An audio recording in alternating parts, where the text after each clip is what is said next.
गणपती बाप्पा त्या वाटा. आता वराड निघालं लंडनला. या एकपात्री प्रयोगाचं मला वाटतं बऱ्याच लोकांना माहिती असेल, तरी थोडंसं एक पार्श्वभूमी सांगतो. तर एका खेडेगावातला मुलगा लंडनला जातो शिकायला आणि एका इंग्लिश पोरीच्या प्रेमात पडतो आणि तो परत आपल्या खेड्यात येतो आणि हे सगळं खेड्यातलं वराड लंडनला जातं आणि हे लग्न कसं होतं अशी याची पार्श्वभूमी आहे. तर त्याच्यातला एक अतिशय छान प्रसंग प्रोफेसर लक्ष्मण देशपांडे यांनी रंगवलेला आहे. प्रयत्न करतो.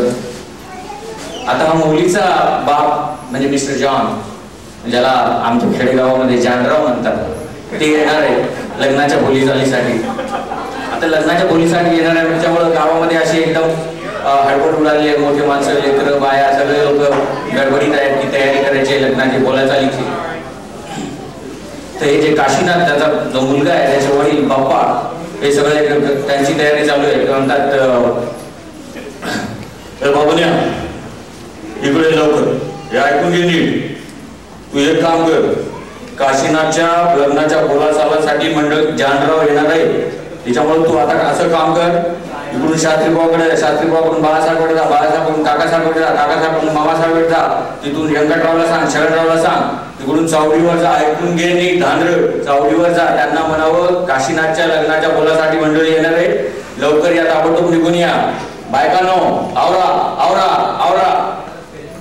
हो आम्ही आवरून देतो सर, तुम्ही काही काळजी करू नका, जा तुम्ही. हो ए बरं बरं बरं बरं बरं बरं बरं बरं बरं बरं बरं कोण कामाला लागा. बरं मी काय करते पहिले, मी सगळी वस्तू झाडून घेते. वस्तू झाडून घेतल्यावर तुम्ही काय करा, इथं सतरंजा टाका. सतरंजा टाकल्यावर त्याच्यावर गाद्या टाका. गाद्यावर ह्या चादरी टाकू नका. हो थंडीमुळे दुपट्यासारख्या झाल्यात. मोठे माणसं रोज याच्यावर बसून काय करते कोणाला माहिती. हे सगळं झालं की नाही, मामी तुम्ही काय करा, भांडे पुंड्याला एवढं स्वच्छ करून ठेवा की त्याच्यात माणसाचं थोपाट दिसलं पाहिजे. हे झालं की नाही सुशी, तू सगळं कपड्या लत्त्याच्या घड्या कर. अगं जेवढ्या होतील तेवढ्या कर, नाही तर बोलून कुठेतरी. हे झालं की नाही, आडवलच्या खोलीचं तूप आहे, माडीवरच्या खोलीचं तूप आहे, पमे माडीवरच्या खोलीचं तूप आहे. आणि हे सगळं झालं की नाही, मामी तुम्ही काय करा, ह्या पोरांना हे सगळं झालं की मी वस्तू झाडून देते. वस्तू झाडून घ्यायली ना, म्हणते इथं नको टाकू. म्हणतात वस्तू झाडायला म्हणते मी झाडायला म्हणते इथं नको टाकू.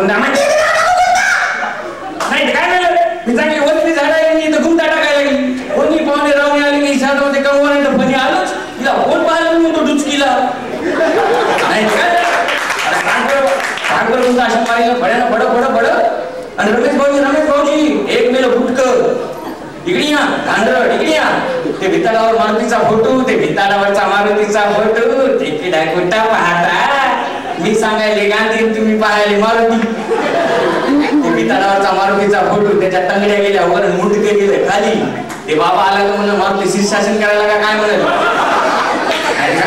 आणि हे सगळं झालं की नाही, मामी तुम्ही एक काम करा, आपले पोटे सुट्टे आहे ना बाई, यांना फार वाईट कोड आहे. हो नेमकं कोणी पाहुणे रावणे आले ना, ते हाटकून त्यांच्या समोर येते तर म्हणते तुम्ही काय करा, या सगळ्या पोट्यांनी एकत्र का आणि गेलं ना सगळ्यांना त्यांच्या रट्ट्यामध्ये 4-4 घास कोंबा. आणि नाही खाले तर आडीवर पाडू छाताडावर बसू खाला मेले ना, म्हणजे पुन्हा भूक करणार नाही. आणि हे सगळं झालं की नाही, तू एक काम कर, हे सगळ्या पोरांना एकत्र कर, त्यांना चांगलं खुंगाळून काढ, म्हणजे थोपाडाला पापड्या घेऊन पाहण्यासमोर जाणार नाही.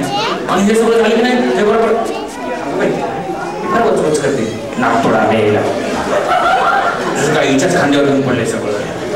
अगं सुशील ते कोण येणार कळल्यापासून ना मला काय समजून राहिलं पाहिजे. माझ्या छातीमध्ये नुसतं थोड थोड थोड कसं होईल काय होईल, कसं होईल काय होईल. माझ्या हातापाला गोळे चालले पाहिजे. अगं तुझ्या छातीमध्ये धडधड होते, माझ्या छातीमध्ये अगं हिच्या छातीमध्ये धडधड होते, तुझ्या छातीमध्ये लकलक होते, माझ्या छातीमध्ये बोल ना का ग काम थोडे नागारी बा. बरोबर बरोबर उठून घ्या, तिकडे बांधते बोललं का बोललं. आणि वंच वंच वंच वंच गेलं ना कामच करत नाही, कामाला हातच लावत नाही. असं बसवते कामाचा डोंगर उचलते. बोलता येत नाही ना बाई, आपल्याला बोलता येत नाही, कामच करत नाही, हातच लावत नाही. कधी कामाला आणि बोलायला जावं तर स्वभाव तुला माहितीच, नाकावर माशी बसू देत नाही.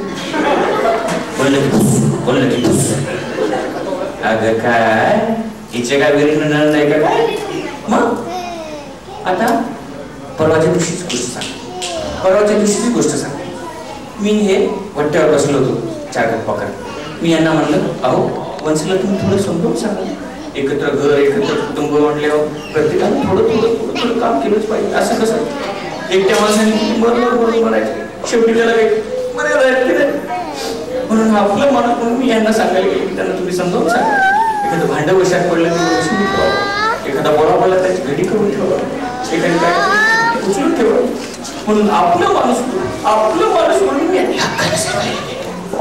सांगितल्याबरोबर चाक पडलं इतके बोलले बाई मला पडे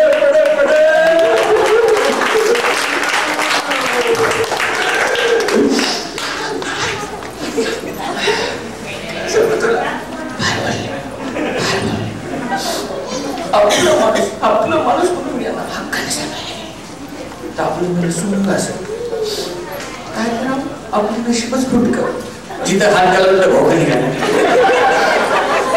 लग्नाच्या वडिलांना म्हटलं मला एखादा देऊ नका माझ्या बायकोला हात फिरवून मला सांगतो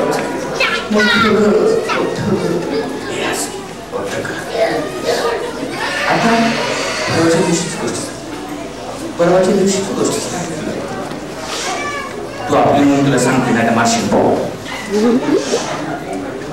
हिचा कसा स्वभाव घरामध्ये काही चांगलं झालं सगळं श्रेय आपल्याकडे घ्यायचं सगळं मोठेपण आपल्याकडे घ्यायचं मला पण म्हणायचं आणि हिने सगळं मोठेपणा घ्यायचं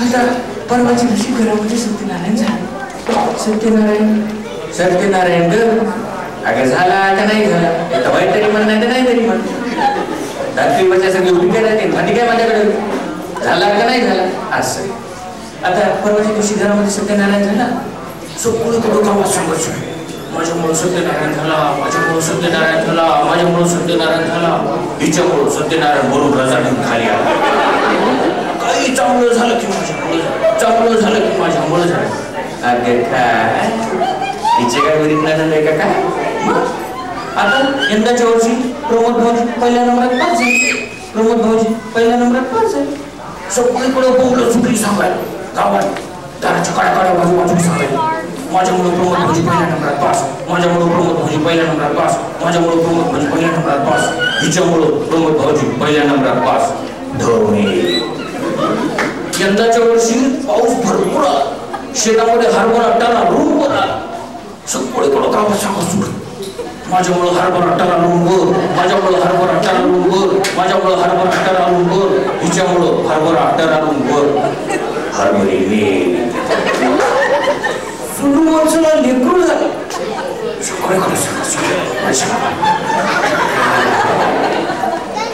ही बाई कशाचं श्रेय घे कशाचा मोठेपणा घे